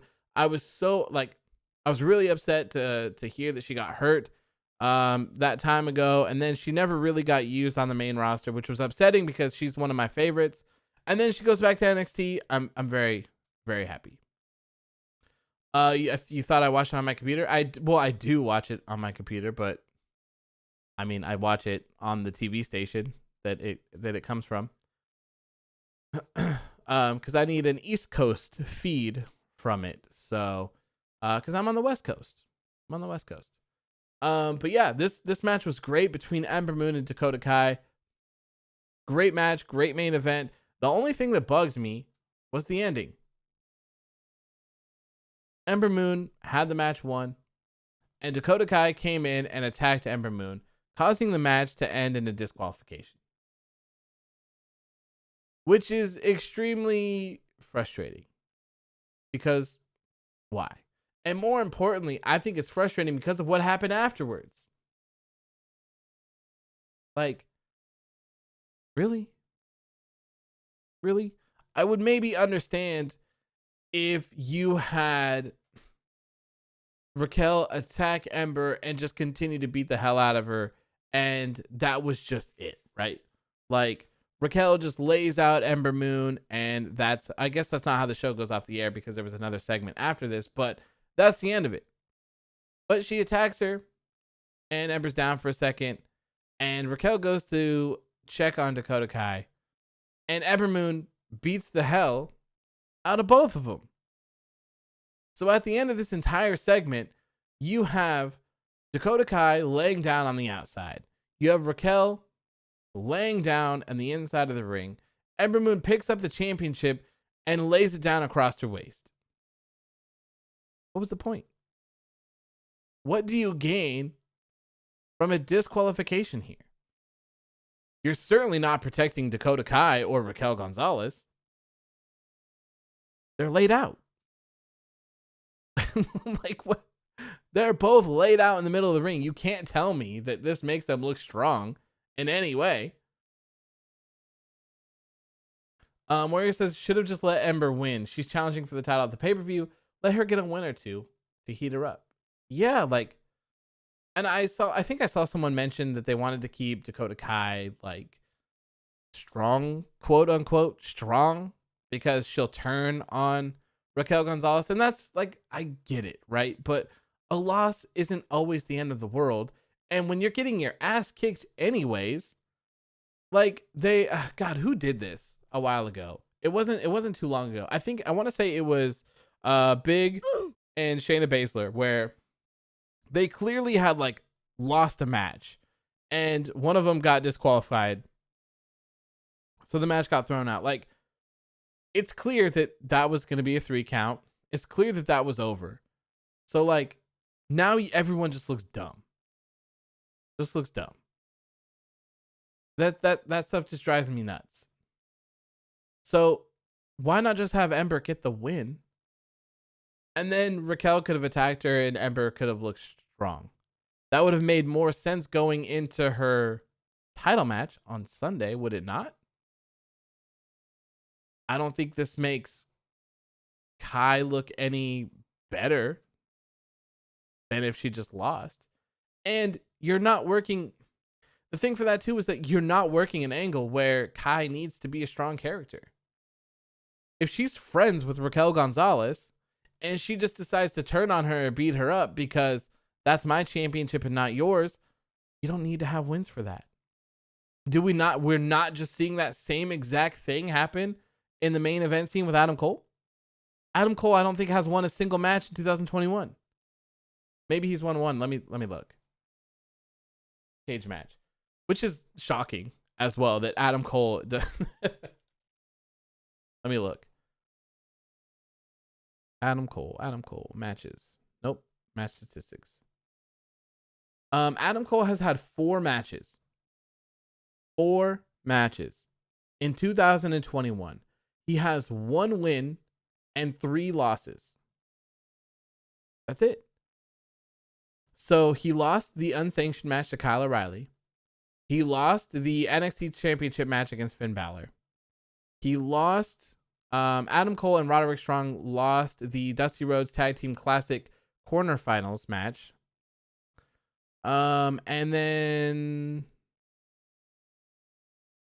okay, and then they won the first round against Breezango. That's Adam Cole's 2021 record. He doesn't belong in that championship scene, but they made it work, right? According to their standards. All you have to do is come out there and challenge the champion and piss him off. To work here? It's ridiculous.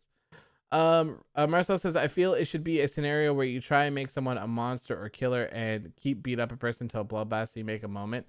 I mean, I feel like there's tons of ways to do it where it would make sense. I don't have the moment off the top of my head, but I think that when used correctly, I think they're fine. And the same thing for roll-ups and same things for distractions. Like, I'm not saying they don't belong here. I'm just saying they have a time and a place. I'm saying that I don't need to see every single one of these happen on every single show. Why? It's completely unnecessary. Especially when you have the same people going back and forth. So you have Big E and Apollo Crews wrestling each other for 8 months and all their matches are distraction finishes and disqualifications. It's like, bro, why? What's the point? Like, who's getting over in this? What is going on? Like, I don't even understand. WWE Emoji says distractions and disqualifications are embarrassingly contagious. Yeah, apparently, because everyone's on the distraction bandwagon these days, even AEW. Thankfully, they're not on the disqualification one. Thank God. But who knows? Maybe at that point. Although when we were watching Dynamite, they had Brandon Cutler attacked. Was it Pac? Pac who was going up to the top rope, but in BTE, it was great how they like tied it in with it. Like they had the Bucks saying like they were asking Brandon Cutler for his help. And he's like, no, I'm not gonna cheat. Like, I had this entire feud with Peter Avalon, and we had all these problems because I didn't want to cheat and I didn't want to do all of this other stuff and yada yada yada yada yada yada. And he's like, I'm not gonna do it. And then the Bucks are like, hey, well, you just bought a new house, didn't you? Like 2,500 square feet. You got a nice house in California. It's not cheap. How long is the mortgage on that, Brandon? And he's like, 30 years. And he's like, man, that's a lot of house payments. That is, that's a lot of house payments. That's a lot of money. It would be a shame if you lost your job. And then there's another segment in BTE where they follow it up, and Brandon's out there with the camera, and Pat goes up to do his top rope finisher, and you can hear Brandon Cutler in the camera saying, Pac, I'm sorry, I don't want to do this. And then he hits him with the camera, knocks him off, and he says, I'm so sorry. And then he looks over at, I believe, Matt, and he's like, look, I did it. Like, I did it. So, like, even in things like that, they try to make them make sense, which I appreciate that. But all the time, like, I just don't want to see it. LeBron James, huh? Thank you for the super chat, my friend. I appreciate you. That 99 cents. Thank you, my friend. Let me give some woos in here.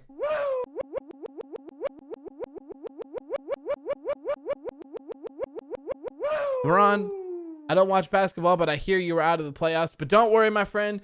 You may be out of the NBA playoffs, but you are headed to the moon instead, which is a much better place to be because, to my knowledge, LeBron has won a lot of NBA championships, but I don't think he's ever been to the moon. Thank you, man. I appreciate you.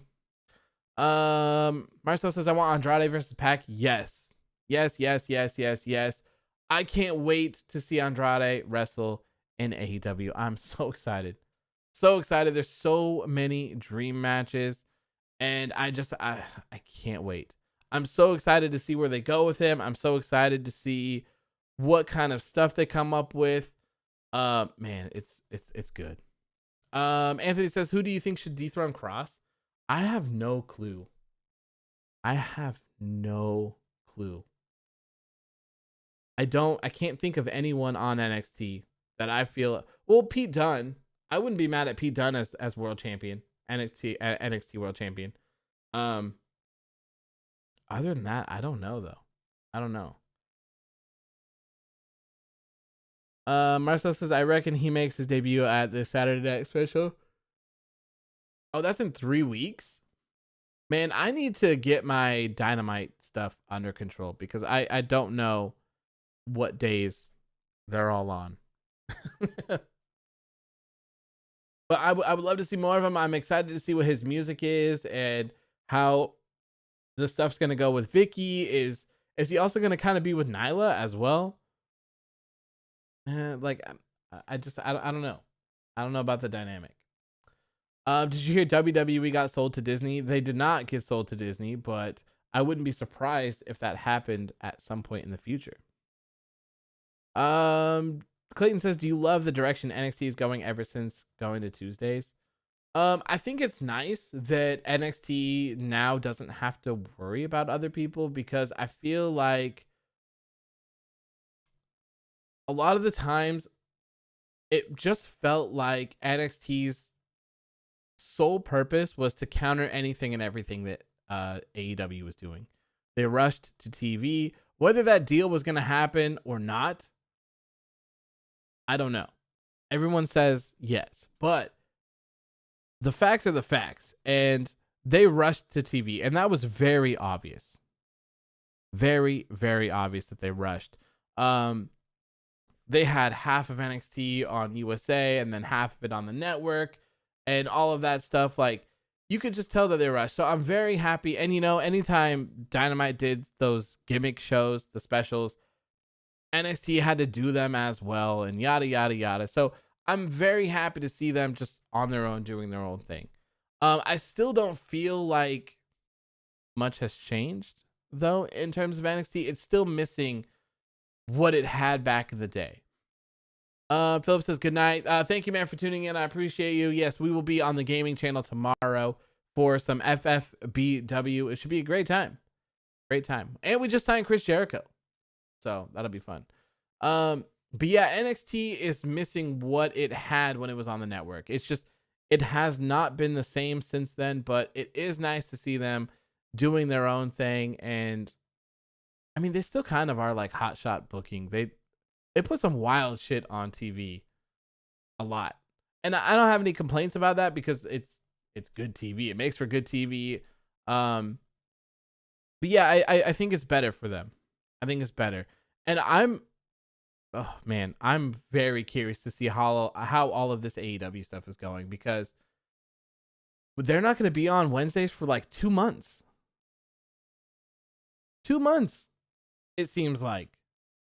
I'm curious to know how bad that's going to hurt them. And I mean, I don't know what the Friday thing is like. Well, I think that they hit like 460 something thousand, close to 470,000 viewers for last week's episode of Dynamite. I just saw all the ratings earlier today for all the shows. So I'm going to go through and post them tomorrow.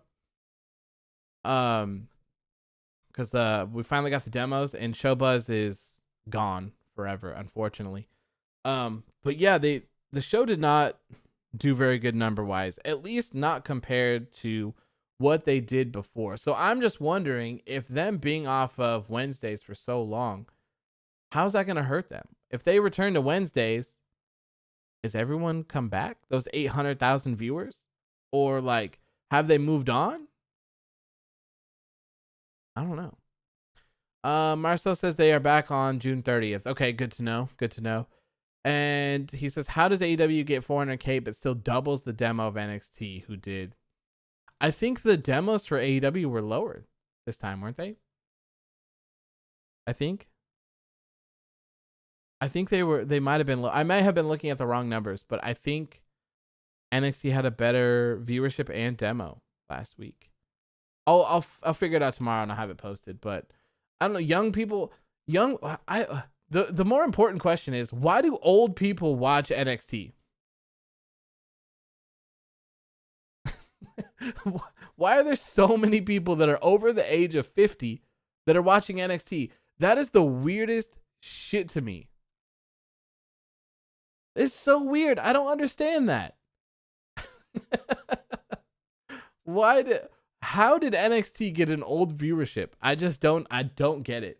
I don't feel like that's a show that would appeal to older people. But apparently I'm wrong because old people love NXT. Marcel says AEW got 0.20 while NXT got like 0.13. Oh, okay. So yeah, I must have just read it wrong then. Maybe I was looking at their previous week's demo. Their own. I don't know. LeBron says, all right, I'm gonna head out. Good night. Thank you, man, for tuning in. Thank you for the super chats.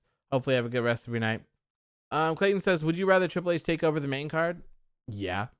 Because even if it's NXT booking is light years better than the main roster, for sure. Light years better. NXT had nearly 300K more viewers. Yeah, man. They're just, old people just love them some NXT. I don't get it. I don't know why, but old people just love NXT. Because old people don't want to watch Raw or SmackDown. I mean, like, what? These old people grew up watching WWF and WCW, and they're just like, I can't watch this shit anymore, so I'm just going to watch the WWE product that, like, I can still enjoy. Maybe. That's not a bad explanation, Leroy. That's not bad. Okay, so let's just rush through this ending here. They had a segment with all 5 of the guys that are going to be in this main event match at TakeOver in Your House. And it started off with Cross saying that he wants everyone to come out, and William Regal was like, hey, I'm the general manager here, not you. These people are not going to be coming out. And Cross said, you don't run shit.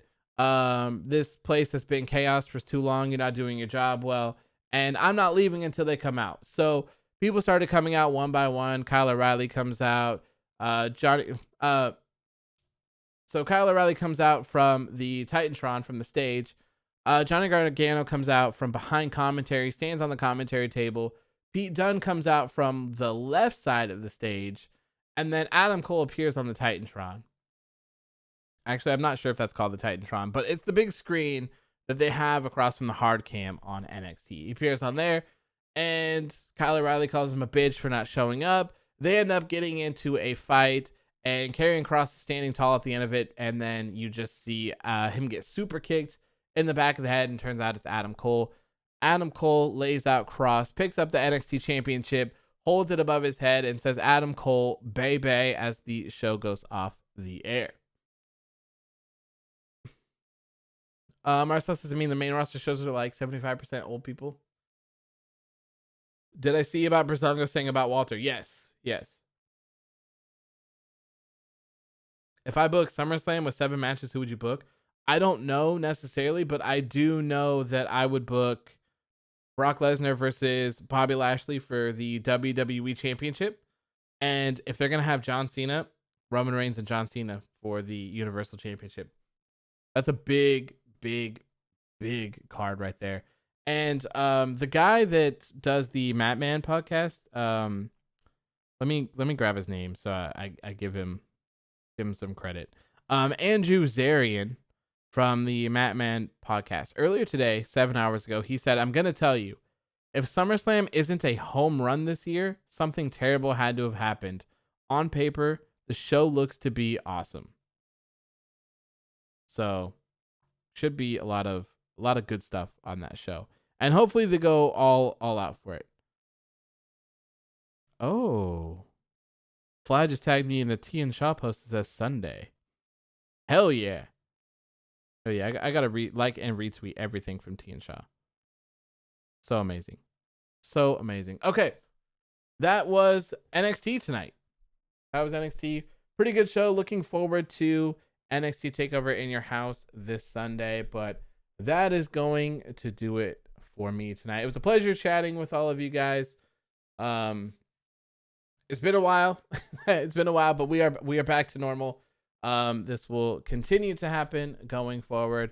And so tomorrow, remember, there's no episode of AEW Dynamite. So we'll be on the gaming channel. We're going to play Fire Promoter. We're going to continue on with FFBW. In the last episode, we signed Chris Jericho to the roster, so that should be a lot of fun. Thursday, I will probably do the NXT TakeOver in Your House pay-per-view stuff. The pay-per-view predictions. That'll probably go down on Thursday. On Friday, we're going to have a special episode of AEW Underground, but it's going to be towards like building a venue for us that we can actually have for AOW Underground. And if we have some extra time before SmackDown goes off the air, we will do plan out the pay-per-views for the rest of the year for us. And then after AOW Underground, still on Friday, Dynamite is on after SmackDown, so there will be full Dynamite coverage. And then afterwards, we're gonna do a Dynamite post show as well. I know it'll be late, so I'll probably do my best to keep that one to about an hour. We won't do any of the bullshit. We'll just get straight into it and chat. And if we get done before the hour, cool. We'll just hang out and chat for the rest of the hour or something like that, or until people start dropping off. And then we'll call it a night. But that is the rest. Oh, and then of course on Sunday, Takeover in Your House is on, so full coverage of that and the post show afterwards. So lots of things to do this week, lots of content. But thank you guys so much. Clayton says, do you feel Vince will bring back any of the released wrestlers? I don't think so. No. And I think that most of the people that got released, I think they know their worth. And I think that they're going to go do something special somewhere else. That's just my guess. I don't know. Maybe I'm wrong. But anyways, thank you guys for tuning in. I greatly appreciate it. Thank you for the super chats. I appreciate it. And I will see you guys all here tomorrow. Well, not here. Gaming channel. YouTube.com/Phantom Spec. I will see you all there for, tomorrow for another episode of FFBW. Have a good rest of your night, and I will see you then. Peace.